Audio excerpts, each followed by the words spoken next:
งานยังนี่งานยังกินงานยังเอาเห็ดปู โอ้งาน ก็ใส่ละประกอบ เราลบดินี่ ก็ทิ้งเราลูกแล้วนี่ตั้มมันจะซักออกมาหน่อยนึง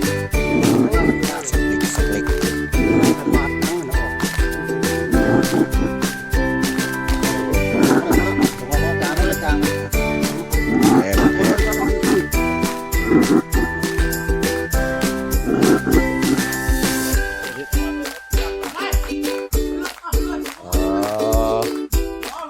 เรือบ่เรือยังนี่งัวกลับมาโอ้หลายพุทกินน้อยเดียวเหรอกินหลายโอ้ตัวเนื้อพุทพุทตักหลายตัวสุดยอด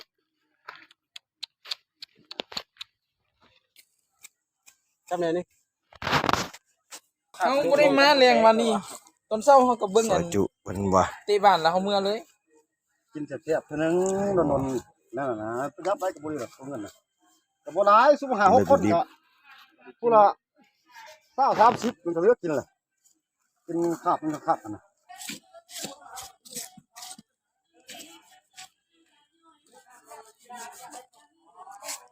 จุ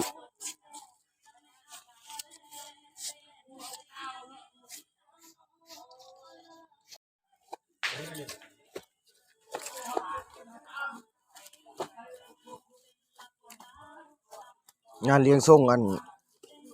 ก็ใส่คลูกเพชรนะสู้ผู้หลักแขนงเป็นโผการงานขึ้นหมด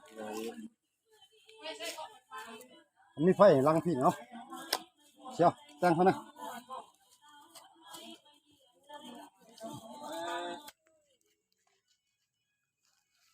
คนมัน